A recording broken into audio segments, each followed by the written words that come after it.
نحمده ونصلي على رسوله الكريم أما بعد أحسن الكلام كلام الله وأحسن الهدي هدي محمد صلى الله عليه وسلم. حضرات محترم، عید کے احکام و مسائل آپ کے سامنے اختصار کے ساتھ بیان کیے جا رہے ہیں.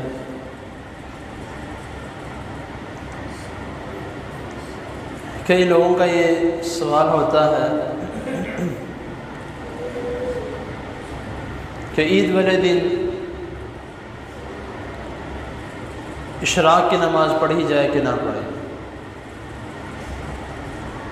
تو رسول اللہ صلی اللہ علیہ وسلم سے جو عمل ثابت ہے کہ نبی کریم صلی اللہ علیہ وسلم نے عید والے دن اشراق کی نماز نہیں پڑھی،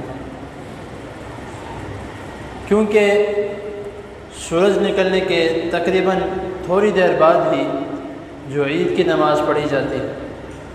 عید الفطر کے متعلق آتا ہے کہ نبی کریم صلی اللہ علیہ وسلم تاخجونیں کھا کر جاتے تو اس کی نماز تھوڑے وقفے سے کرواتے تھے.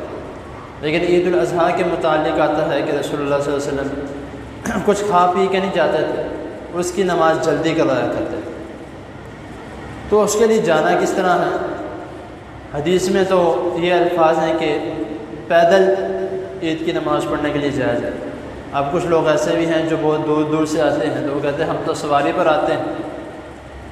تو یہ بھی ہے کہ ایک راستے سے جائے تو جب واپس آئے تو راستہ تبدیل کر کے جائے. اب وہ ہم کس طرح کریں؟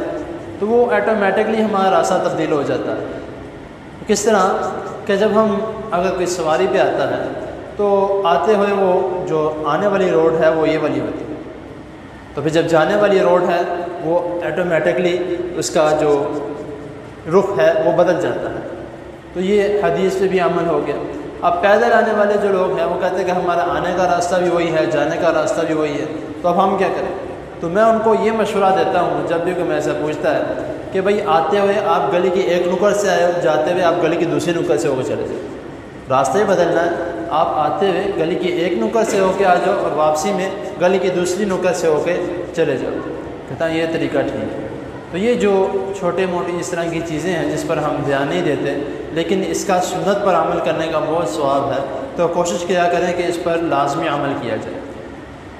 اور ایک اور بات جو بہت ہی زیادہ یعنی کہ لوگوں کو اس کے متعلق علم نہیں ہوتا، معذرت کے ساتھ پوچھتے بھی نہیں ہیں، کہ اگر عید کی رکعت نکل جائے اب اس کو کس طرح لٹانا.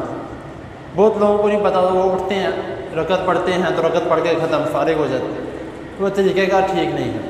رسول اللہ صلی اللہ علیہ وسلم سے جو عید کی نماز کا طریقہ کار آتا ہے کہ نبی کریم صلی اللہ علیہ وسلم پہلی رکعت میں 7 اور دوسری رکعت میں 5 تکبیرات پڑھا کرتے ہیں. اس میں نہ تو پہلی جو تکبیر ہے وہ شامل ہے اور نہ رکوع والی تکبیر ہے وہ شامل ہے. یعنی کہ آپ نے نماز شروع کی ہے وہ تکبیر علیحدہ ہے، اس کے بعد 7 تکبیریں پڑھنی. اور اسی طرح دوسری رکعت میں کہ جب دوسرا سجدہ کر کے جلسہ استراحت کر کے اٹھنا ہے تو وہ والی جو تکبیر ہے وہ بیچ میں شامل نہیں ہوگی. اس کے علاوہ 5 تکبیریں جو ہے وہ پڑھی جائے. اب رکعت کسی کی نکل جائے تو وہ کس طرح؟ پہلی رکعت نکل جاتی ہے، دوسری مل جاتی ہے، تو دوسری رکعت ملنے کے بعد آپ نے وہ رکعت ایک مکمل کر لی، اس میں آپ 5 تکبیریں امام صاحب کے پاس ساتھ پڑھیں گے. لیکن جب دوسری رکعت جو آپ کی رہ گئی ہے وہ جب آپ شروع کریں گے تو اس میں سب سے پہلے آپ 7 تکبیریں پڑھیں گے، پھر آگے جو ہے وہ رکعت شروع کریں گے. اگر وہ 7 تکبیریں نہیں پڑھتے تو جو عید کا جو رسول اللہ صلی اللہ علیہ وسلم نے طریقہ کار بتایا تو اس کی خلاف ورزی ہوتی ہے. تو اسی لیے عمل وہ کیا جائے جو نبی کریم صلی اللہ علیہ وسلم ثابت ہے. اگر کسی بات کا علم نہ ہو تو کوشش کریں کہ کسی نہ کسی عالم سے، کسی نہ کسی علم والے سے لازمی پوچھ لیں. آپس میں مشورہ کرنا کہ شاید ہو یا نہ ہو، اس طرح کرنے سے حل نہیں نکلتا. اللہ تعالیٰ کی عزت دعا ہے اللہ تعالیٰ ہمیں جو سنا ہے اس کو سمجھنے کے، اس پر عمل کرنے کی توفیق عطا فرمائے. جزاک اللہ.